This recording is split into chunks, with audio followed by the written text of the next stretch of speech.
Hey everyone, welcome back to the channel. If you're new here, make sure to hit subscribe so you never miss the new stories we share.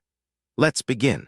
The clock on the wall showed 11:17 when Marcus Thornfield walked into the diner where I'd been waitressing for 3 years and said words that changed everything. "Marry me tonight, Alina. Before midnight, please." I stood there holding a pot of coffee that had gone cold an hour ago, my apron stained with grease, my feet aching in worn-out sneakers. And this man, this impossibly wealthy farmer who owned half the county, was asking me to become his wife in less than 43 minutes.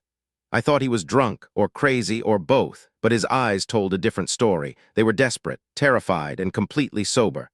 "Marcus, I barely know you. I know how this sounds." He stepped closer, and I noticed his hands were shaking. This was a man who commanded respect everywhere he went, a man whose family had built an agricultural empire spanning 3 generations. I'd never seen him anything but composed, until now. "There's something I need to tell you," he said, his voice dropping low. "Something I should have told you weeks ago, but I need you to trust me first. I need you to say yes." My heart hammered against my ribs. The fluorescent lights hummed overhead, casting harsh shadows across his angular face. He looked like he hadn't slept in days. I'd met Marcus 2 months earlier when his truck broke down outside the diner during a thunderstorm. He'd come inside soaking wet, ordered black coffee, and left a $100 tip. I thought he was showing off. Rich people did that sometimes, flashing money like it made them interesting. But he came back the next day, and the day after that. He'd sit in the corner booth, nursing his coffee, watching the rain or the sun or whatever the sky decided to do that day. Sometimes we'd talk, small things at first, the weather, the crops, the way the town had changed since we were kids. I learned he was lonely, deeply, achingly lonely. His wife had died 4 years ago, cancer, quick and merciless. He'd poured himself into the farm after that, working 18-hour days, building something he no longer knew how to enjoy, and I understood that kind of loneliness. I'd been running from my own version of it since I was 17. "Alina." He reached for my hand, and I let him take it. His palm was rough, calloused from real work. "I'm not asking you to love me, not yet. I'm asking you to let me protect you." "Protect me from what?" His jaw tightened. "From something that's coming, something I only found out about yesterday." The diner was empty. Marge had gone home at 10, leaving me to close up alone. Outside, the parking lot sat dark and silent. The only sound was the tick of that clock, counting down minutes I didn't understand. "You're scaring me." "I know. And I'm sorry." He squeezed my hand gently. "But if you don't marry me tonight, you won't be safe tomorrow. There are people looking for you, Alina. People who have been searching for 22 years. My blood turned to ice. 22 years ago, I was 5 years old. 22 years ago, my mother packed a single suitcase in the middle of the night and drove us across 4 state lines without stopping. She never told me why we ran. My mother died when I was 16. Ovarian cancer, diagnosed too late. Gone too fast. She took her secrets to the grave, and I'd spent the years since trying to forget I ever had questions. But standing in that empty diner with Marcus Thornfield gripping my hand, every question came flooding back. "How do you know about that?" My voice came out barely a whisper. "Because they contacted me." Marcus guided me toward the corner booth, and my legs moved on autopilot. "Sit down, please. Let me explain everything." I slid into the vinyl seat, the same one he'd occupied so many times before. Now I wondered if any of those visits had been coincidence. He sat across from me, leaning forward, his elbows on the table. The intensity in his gaze was almost unbearable. "3 weeks ago, a man came to my farm, well-dressed, professional, said he represented a law firm in Philadelphia. He was looking for someone, a woman named Alina Marie Vasquez. My legal name, the one I never used, the one my mother had legally changed to Alina Collins when I was 6. A photograph, old, grainy, a woman holding a little girl with dark, curly hair, said the girl would be about 27 now. Marcus paused. "I recognized you immediately. My hands were trembling now. I pressed them flat against the table to steady myself." "What did you tell him?" "Nothing. I said I'd never seen anyone matching that description." He left his card and drove away. Marcus reached into his jacket pocket and pulled out a crisp business card. "Victor Harlan, senior partner, Harlan and Associates." I stared at the card like it might bite me. Why would a law firm be looking for me? That's what I needed to find out, so I hired someone, a private investigator, someone good, someone discreet. Marcus swallowed hard. "Alina, your mother didn't just run away from something bad. She ran away from something dangerous, something with very long arms and a very long memory." The diner felt smaller suddenly, the walls pressing in, the air thick and hard to breathe. "Your biological father," Marcus continued, "is a man named Raymond Vasquez. He's currently serving a life sentence in a federal prison, racketeering, money laundering, conspiracy to commit murder." I felt the floor drop out from under me. My mother never talked about my father. I assumed he was dead. He might as well be, But his family isn't. His brother, your uncle, is a man named Dominic Vasquez. He's never been convicted of anything. On paper. He's a legitimate businessman. Import and export. But the investigator says he's taken over everything your father built, and he wants you found. Why? I was 5 when we left. I don't know anything about their business. Marcus reached across the table and took both my hands in his. His touch was warm, steady, grounding me when I felt myself spinning into panic. It's not about what you know, it's about what you're worth. His voice broke slightly. Elena, your grandfather left you something in his will, an inheritance. It was supposed to be held in trust until your 30th birthday, but something changed recently. There's a clause, an old family tradition. What clause? If you're unmarried by your 30th birthday, the inheritance transfers to the next male relative. My 30th birthday was tomorrow. The realization hit me like a truck. Dominic Vasquez wasn't looking for me out of family loyalty. He wasn't trying to reconnect with his long-lost niece. He was trying to make sure I never claimed what was rightfully mine. And judging by his criminal connections, he wasn't planning to simply let a legal technicality solve his problem. He was planning something permanent. How much? I heard myself ask. The inheritance, how much is it? Marcus hesitated. $47 million. The number didn't even register as real. It floated in the air between us like a fever dream. That's impossible. My mother and I lived in poverty, food stamps, government housing. She worked double shifts at a laundromat until her hands cracked and bled. Nobody with $47 million lives like that. She was protecting you. Marcus's voice softened.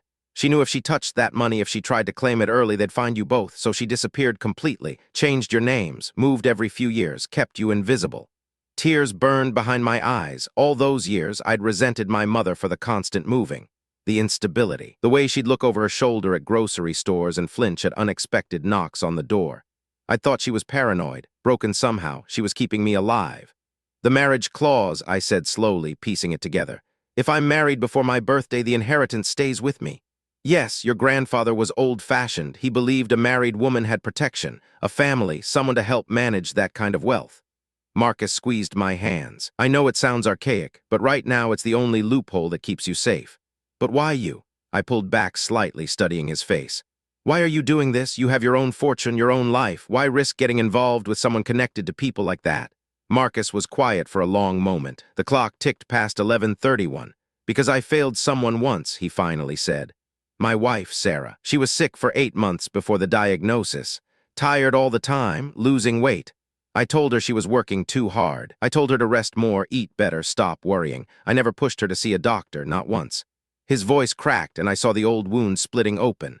By the time we knew it was everywhere, stage 4, she had 11 weeks. He wiped his eyes roughly. I watched her die knowing I could have saved her, if I'd paid attention, if I'd acted when my gut told me something was wrong. I wanted to reach for him, but my own hands wouldn't move. When I saw that man with your photograph, my gut screamed at me, the same way it screamed about Sarah, and I swore to myself I wouldn't ignore it again. He looked at me with an intensity that stole my breath. I know I'm asking you to trust a stranger. I know this sounds insane, but Alina, I am begging you, let me keep you safe. Let me do this one thing right. The sincerity in his voice was unmistakable. This wasn't a transaction for him. It wasn't business. It was redemption. If I say yes, I whispered, what happens after? We file for the inheritance immediately. My lawyers will establish your claim, and if you want an annulment afterward, I'll sign the papers myself. The courthouse stayed open until midnight on Thursdays for emergency filings. Marcus had already arranged everything. A judge who owed his family a favor. A marriage license expedited through channels I didn't understand. We drove through the dark streets in his truck. The radio silent, neither of us speaking. My mind raced with questions I didn't know how to ask. What if this was an elaborate trick? What if Marcus was working with Dominic, using me to access the inheritance? I'd known him 2 months. That wasn't enough time to truly know anyone. But my mother had trusted her instincts when she fled in the middle of the night. She'd trusted them for 22 years, and they'd kept me alive. Now I had to trust mine. We arrived at 11:43. The courthouse stood gray and imposing, a few lights still burning on the second floor. Marcus helped me out of the truck, his hand steady on my elbow. We can still stop this, he said quietly. If you've changed your mind, I'll drive you anywhere you want to go, no questions asked. I looked up at the building, then back at him. His face was open, vulnerable. A man who'd lost everything once and was terrified of watching it happen again. Let's go, I said. The ceremony took 4 minutes. A tired judge in a rumpled suit, a courthouse clerk as our witness. My hands shook as I signed my name. Elena Marie Collins, not Vasquez, never again Vasquez. When the judge pronounced us married, I felt nothing romantic. No butterflies, no magical moment. Just a strange sense of armor settling around me. Legal protection against wolves circling in the darkness. Marcus drove me home afterward. My tiny apartment above the hardware store. One bedroom, peeling wallpaper, a radiator that clanged all night in winter. "You should pack a bag," he said from the truck. "Come stay at the farm just until we know it's safe." Part of me wanted to resist, to prove I could handle myself, but another part, the part that remembered my mother's terrified eyes, knew better. "Give me 10 minutes. I climbed the stairs to my apartment, my legs heavy with exhaustion. The events of the night felt surreal, like a movie I'd watched rather than lived. I grabbed an old duffel bag from my closet and started throwing in clothes. Jeans, t-shirts, the one nice dress I owned. Then I heard it, a creak on the stairwell, too heavy to be wind, too deliberate to be coincidence. I froze, my hand hovering over a stack of socks. Another creak, closer now. My heart pounded so hard I could hear it in my ears. I looked around wildly for a weapon. A kitchen knife sat on the counter across the room, too far. The door handle jiggled. Once, twice. I grabbed my phone with trembling fingers and typed a message to Marcus. "Someone here, help." The lock clicked open. I hadn't locked it when I came in. I never locked it. This town was supposed to be safe. This life was supposed to be invisible. The door swung wide and a man stepped through.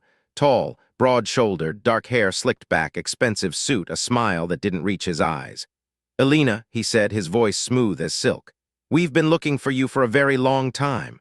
I couldn't move, couldn't breathe. The man who walked into my apartment moved like someone who owned every space he entered. His confidence was absolute, terrifying.